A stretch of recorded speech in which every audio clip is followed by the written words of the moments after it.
नमस्कार। ज्योतिषीय श्रृंखला की इस कड़ी में आपका हार्दिक स्वागत है। नक्षत्र जनन फल, इसकी चर्चा हम कर रहे हैं, इसकी जानकारी प्राप्त कर रहे हैं। अब हम छठा नक्षत्र जो आर्द्रा नक्षत्र है उसमें जातक का जन्मकालीन चंद्रमा का संचरण होता है तो क्या फल सामान्यतः मिलता है, इसकी जानकारी हम प्राप्त करते हैं।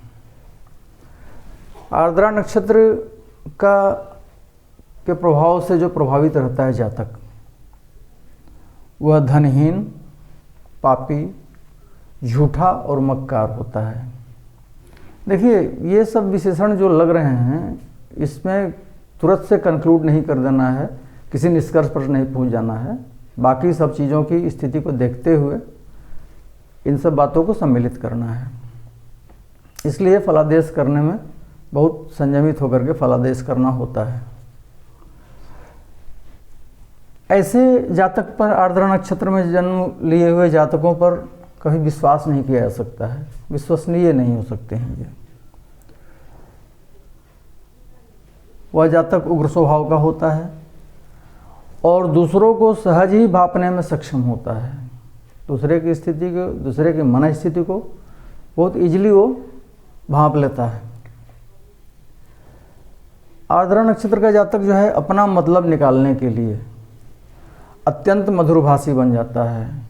वो तुरंत बहुत बड़ा आर्टिस्ट होता है। अपना कार्य स्वार्थ सिद्धि के लिए वो पूरा मीठा मीठा बोलना शुरू कर देगा और अपना प्रेम पूर्वक व्यवहार से दूसरों को ठगने में वो सफल हो जाएगा। वो तत्काल ऐसा प्रपंच ही रचेगा कि अगला उसके झांसे में आ जाएगा। किंतु उसके अधिकतर कार्य अपमानजनक होते हैं। उसके द्वारा किया गया कार्य चूँकि स्वार्थ जनित कार्य होता है तो स्वाभाविक है उसको अपमान की स्थिति का सामना करना पड़ता है। तो लोगों पर शीघ्र ही उसका भेद खुल जाता है इस कारण से, और इसी कारण उसे शेष जीवन में कठिनाइयाँ आती रहती हैं। उसके अपने व्यवहार के कारण, अपनी सोच के कारण, जो स्वार्थी प्रवृत्ति है उसके कारण। अब यदि जातक का चंद्रमा आर्द्रा नक्षत्र के प्रथम चरण में संचरण कर रहा है, प्रथम चरण में जातक का जन्म है, तो जातक को बहिर्मुखी बनाता है, एक्सट्रोवर्ट होगा वो। यदि द्वितीय चरण में आर्द्रा का जन्म है तो थोड़ा सा गंभीर प्रवृत्ति का होगा, गंभीरता आएगी उसके स्वभाव में। तृतीय चरण जो है सो नई नई खोजों या आंदोलनों की ओर प्रवृत्त करता है। अब खोज मतलब किस तरह का खोज? तो खोज जो उसकी प्रवृत्ति है, अपना दूसरों को ठगने की, छलने की, स्वार्थपन की, उस स्थिति में, उस दिशा में उसकी नई नई खोजें होंगी और ज़रूरत पड़ने पर वो नए आंदोलन, मतलब उसका रिवोल्ट भी कर सकता है अपने स्वार्थ सिद्ध के लिए। तो उसकी ओर प्रवृत्ति उसकी बढ़ती है। और चतुर्थ चरण में यदि जन्म होता है जातक का तो उसकी बौद्धिकता कम होकर और भावनात्मकता में वृद्धि होती है। मतलब वो बुद्धि का प्रयोग कम करके और सेंटिमेंटल भावना का प्रयोग ज़्यादा करेगा किसी भी निर्णय करने में, तो उसकी भावनात्मकता में वृद्धि होती है। अब हम सातवें नक्षत्र पुनर्वसु नक्षत्र की बात करते हैं। तो पुनर्वसु नक्षत्र में जन्म जिस जातक का होता है, या पुनर्वसु नक्षत्र में जिस जातक का चंद्रमा, जन्मकालीन चंद्रमा संचरण करता है, वह शिक्षक होगा, मेधावी होगा, प्रत्येक कार्य को पूर्णतः विचार करके करने वाला होगा, चारों तरफ से उस पर सोच लेगा, उसके परिणाम पर विचार कर लेगा, उसके बाद ही उसको करेगा। अभिमानी होगा, उच्चाभिलाषी होगा, हमेशा उच्चतर सोच होगी उसकी और अभिलाषा उसकी उच्चा जाने की होगी। क्रोधी होगा, व्यभिचारी और आलसी, ये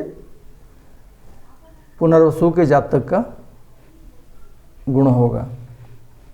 और इसमें एक ही आदमी में सब विशेषण जो है सो प्रयुक्त नहीं हो सकते हैं, सभी तरह का व्यवहार उसका या विचार उसका प्रयुक्त नहीं होगा।